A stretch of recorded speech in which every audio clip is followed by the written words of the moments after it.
These two girls, wearing their Manchester United shirts, disappeared on the evening of August the 4th, and probably they died that same evening.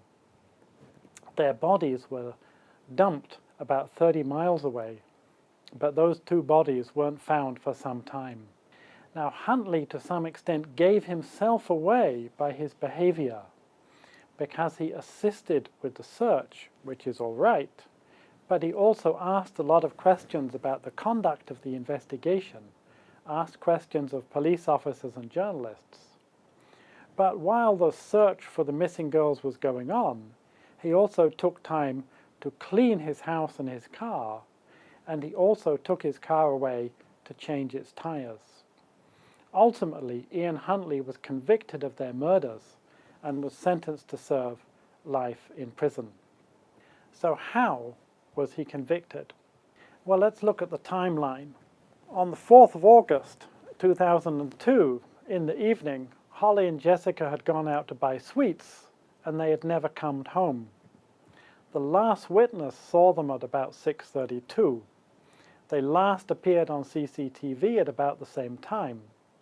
Their handphones turned off at 6:46. The search started at 8:30. The police were called in and arrived at 10:30.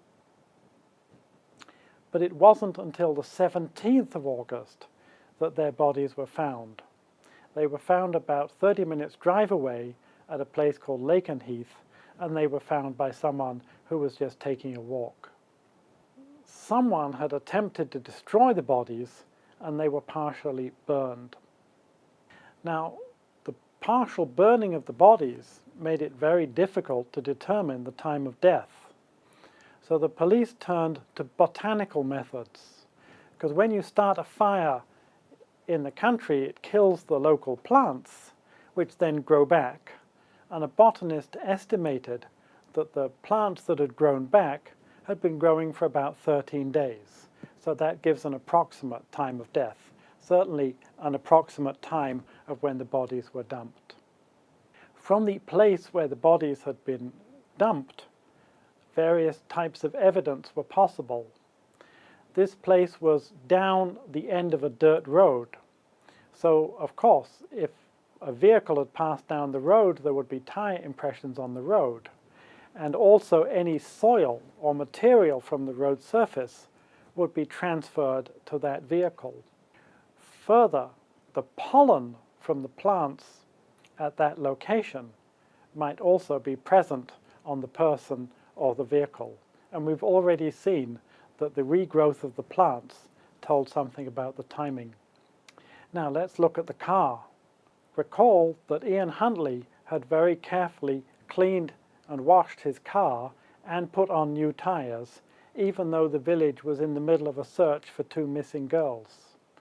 So clearly he changed the tires on his car because he knew that he would have left tire tracks on that road leading to where the two bodies were found. And clearly he'd washed and cleaned his car to remove any traces of evidence. Nevertheless, it's very difficult to completely clean a car, and the police were able to find on his car soil deposited. Now that track leading to where the bodies were found turns out to be made of a quite characteristic material, a mixture of chalk and brick dust and concrete as well as the dirt. And the material found on the car matched the composition of that road. In addition, they were able to find pollen that corresponded to the plants at that location. So there was a fairly good evidence linking Ian Huntley's car to the place where the two bodies had been dumped.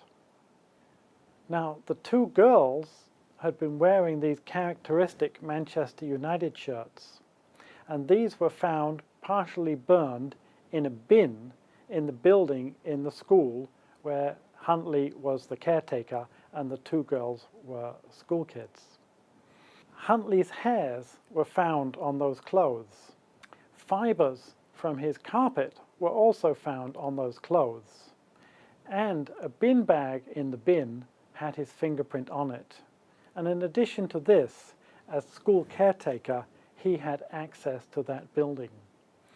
So the evidence is building up to show more and more links between Huntley and the two girls. Now the handphones provided some interesting evidence, because the handphones can not only show a link between Huntley and the girls, but we can time when that link was. Now, when you make a call or send a text using a handphone, that signal is transmitted to a receiver on a mast. It must be possible for that signal to get through to the receiver for the signal to go through. Now, from the village of Soham, most signals go to a mast at the football club.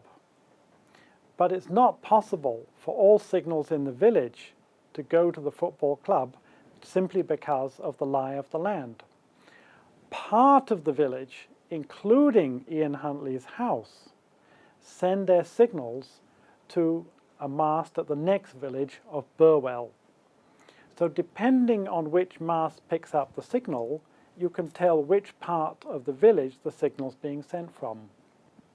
Now, you don't need to make a call or send a text in order to send a signal.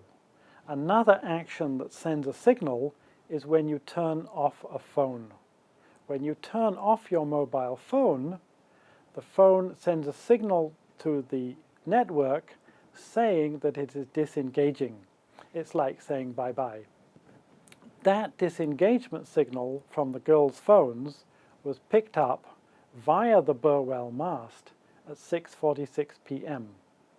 This places the girls in the part of the village that contains Huntley's house at the time of their disappearance. So no single piece of evidence is compelling, but taken in total, the evidence is compelling. The phones link the girls to Ian Huntley's house at exactly the time they disappeared. The soil and the pollen evidence links the girls' bodies to Huntley's car, and the clothes and the forensic evidence of that bin is a link directly to Ian Huntley himself. So, as was said at the trial, this evidence was so strong that Huntley could not deny at the trial that the two girls died in his house. But he created a story that the two girls came to his house and had a bath and died by accident. But as it was said at the trial, this evidence that had been built up left him with no alternative but to fall back on a final story which was no more than a tissue of lies to save his own skin. Ian Huntley is currently serving life imprisonment for these two murders.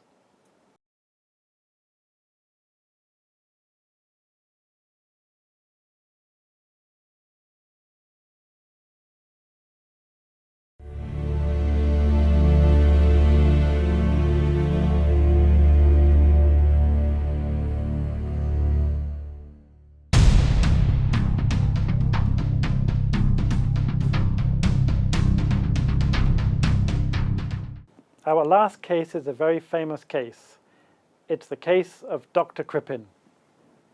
One of the reasons I think it's such a famous case is perhaps because of his name. Crippen sounds like a quite spooky name.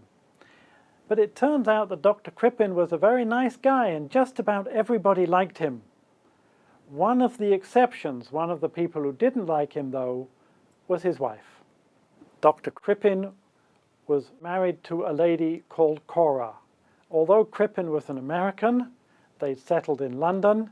He was working in a medical-related business, while she wanted to be in the music hall as a singer. Their marriage started to break up, and by 1909, Crippen was strongly attracted to his secretary, Ethel Leneve. January 31st, 1910, was the last day that anyone saw Cora Crippen alive. Well, Cora had lots of friends, and they asked Crippen what happened to her. Where's Cora? And Crippen gave various answers at different times. He first said that she'd gone to the United States to visit a sick relative. He said later that she'd gone to Los Angeles and died there. And finally he came up with the story that she'd run off with another man. Well, the police conducted investigations.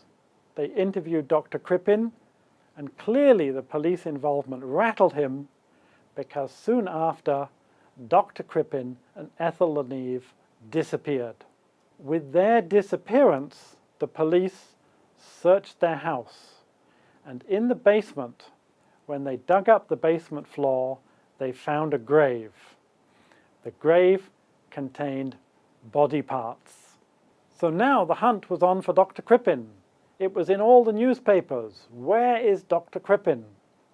Now in those days, if you wanted to travel from Europe to the Americas, there was only one way to do it, and that was by passenger liner across the Atlantic. One of these passenger liners, the SS Montrose, sailing to Canada. The captain became suspicious of two of his passengers. One of these passengers was registered under the name of Mr. Robinson, and the other passenger claimed to be his son, though the son seemed to be more like a girl, and Mr. Robinson, it was noticed, had a very pale upper lip, as if he'd just shaved off a thick moustache. Well, the captain was suspicious, but there wasn't much he could do. But the captain could communicate by wireless telegraphy, and he sent a message to the police that he thought Dr. Crippen and Ethel Leneve were on board his ship. Well, the police officer in charge of the case, Inspector Dew, took the tip and hurried to the port of Liverpool to catch another ship, the Laurentic. Now, the Laurentic was a much faster ship than the Montrose, and it was able to overtake the Montrose in St. Lawrence River. Just got to Canada, but hadn't quite docked. Inspector Dew boarded the Montrose, and the story is that when he arrested Dr. Crippen, Crippen said, "Thank God it's over." He was taken back to England and charged with murder. It's not a crime to cross the Atlantic Ocean under a false name, and that's not enough to prove murder. So questions remain. The question, how was the murder carried out? Who carried out the murder? The murder is believed to have been a poisoning. In those days, highly toxic substances such as hyoscine could be bought quite easily. And Crippen, in January of that year, had bought 5 grains, that's about 300 milligrams of hyoscine. In order to buy it, he had signed the poison's book. When those human remains found in the grave in the house were chemically analyzed, it was possible to detect hyoscine. Then is the question, who was the victim? Because they did not find a whole body, they only found body parts, including the torso. This was one of the cases that made Bernard Spilsbury famous. Spilsbury examined those body parts, and he found on those parts an operation scar. And this was the scar from an operation that had been carried out on the ovaries of a woman. Cora Crippen had had just such an operation, and therefore Spilsbury concluded that those body parts were from Cora Crippen. Well, with these questions apparently settled, Dr. Crippen was found guilty of murder, and he was hanged on November the 23rd, 1910. What about Ethel Leneve? Well, none of the evidence points to any involvement of her in the murder of Cora Crippen. All she had done was pretend to be a boy and take a ship to Canada. That's not a crime. She was found not guilty. She acquired a new identity, acquired a new life, even married and had children, and kept her old identity secret even until she died. Her children didn't find out her real identity until after her death, when it had been discovered by an investigating journalist. And what about Cora Crippen? The only parts of her ever found were those body parts in the grave. For instance, Cora Crippen's head was never found, so perhaps it's still somewhere buried in the City of London.